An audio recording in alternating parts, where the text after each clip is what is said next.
स्वागत है आपका आपके अपने YouTube channel ADRS commerce classes में।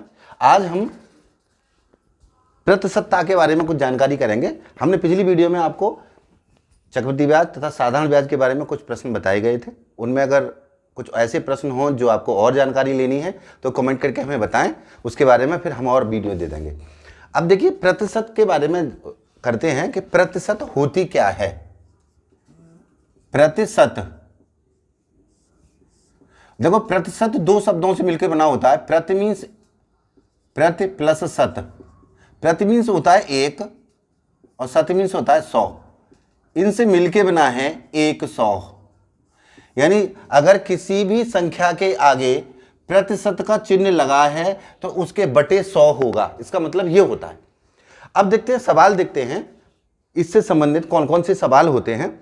जैसे मान लीजिए कोई दो चीज़ों की तुलना की गई है और पहली चीज की अपेक्षा दूसरी चीज कम है या दूसरी की अपेक्षा पहली चीज कम है, प्रतिशत कमी है, और फिर दोबारा पूछा गया है कि पहले की अपेक्षा दूसरी कितनी कम होगी या कितनी ज्यादा होगी। तो इस तरीके के सवालों को करने के लिए कुछ शॉर्ट ट्रिक होती है, कुछ फॉर्मूले होते हैं, उसको बताते हैं। पहले सवाल देखते हैं। सवाल है सीता की आय गीता की आय से 10% कम है। देखो सीता है एक और एक है गीता।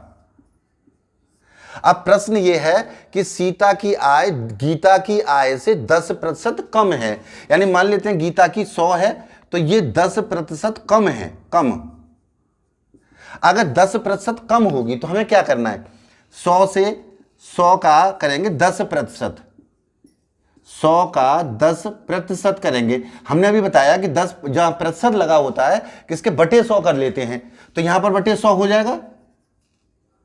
अब ये 100 से 100 कटे यानी 10 रुपए की कमी आ गई। अब जब गीता के थे 100 रुपए तो यहां पर सीता के आ जाएंगे हमारे 90 रुपए।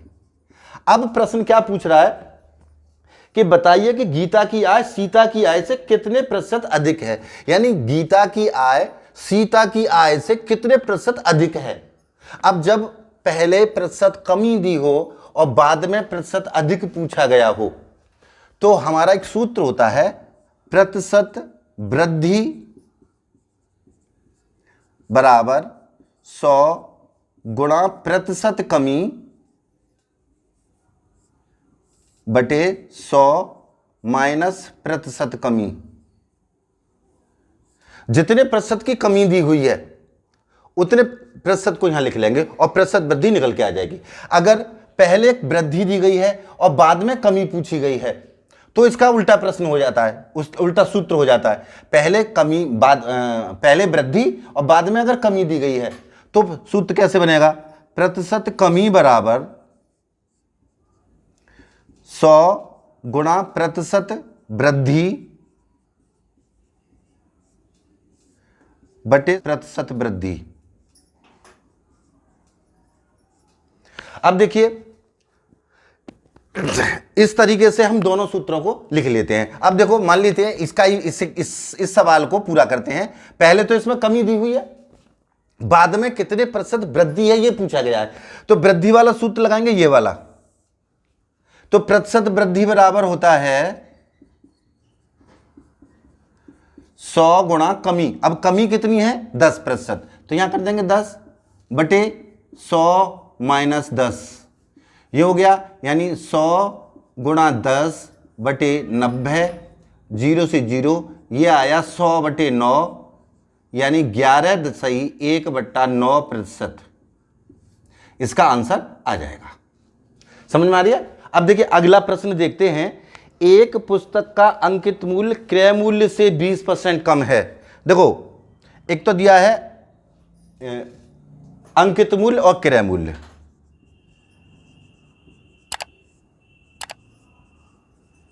एक अंकित मूल्य दिया है और एक क्रय मूल्य दिया है।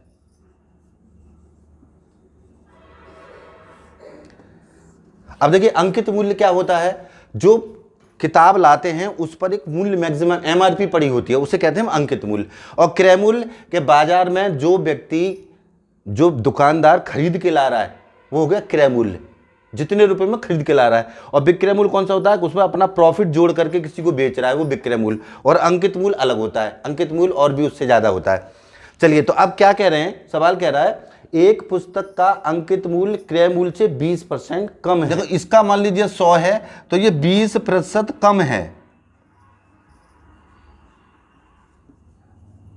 कम है। आगे क्या पूछा गया है, बताइए कि उसे कितने प्रतिशत अधिक में बेचा जाए कि न लाभ हो ना हानि, यानी इसे कितने प्रतिशत अधिक में बेचा जाए। ये वृद्धि का सूत्र लगाना तो सेम सूत्र हम लगा देंगे, इसी सूत्र के आधार पर यह सवाल हो जाएगा। अगला सवाल है, देखिए रहीम की ऊंचाई करीम की ऊंचाई से 50% कम है। देखो रहीम और करीम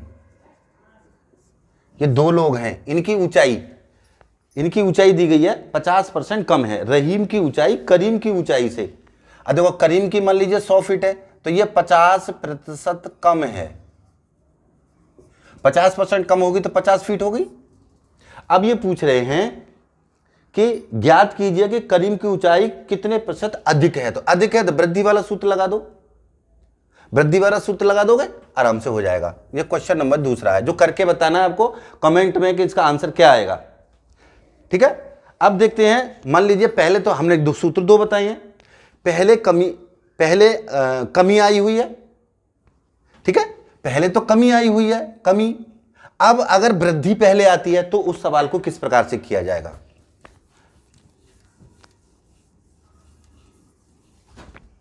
देखो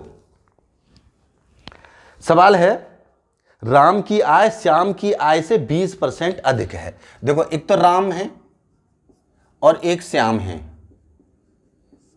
राम की आय श्याम की आय से, जिससे कितने परसेंट, 20% अधिक है, अधिक।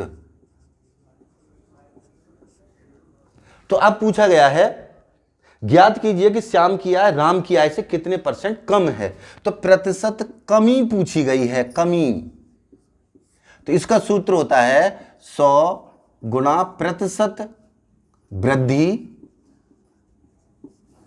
बटे 100 प्लस प्रतिशत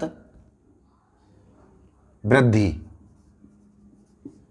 सॉरी यहां प्लस तो वृद्धि में प्लस लगाएंगे क्योंकि वृद्धि हो रही है तो जोड़ा जाएगा, तो वृद्धि में प्लस हो गया।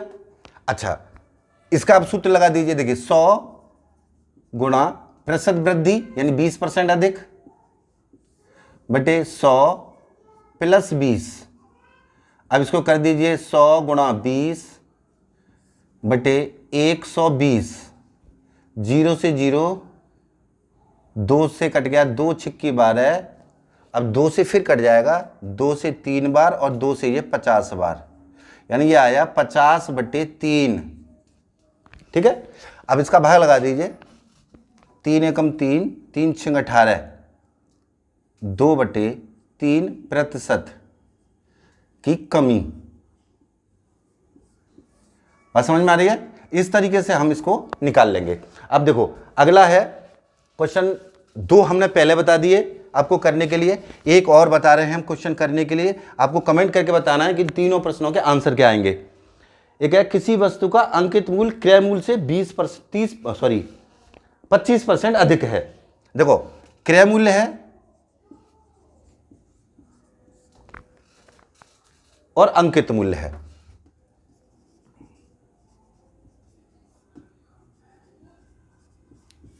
प्रश्न यह है किसी वस्तु का अंकित मूल्य क्रय मूल्य से 25% अधिक है।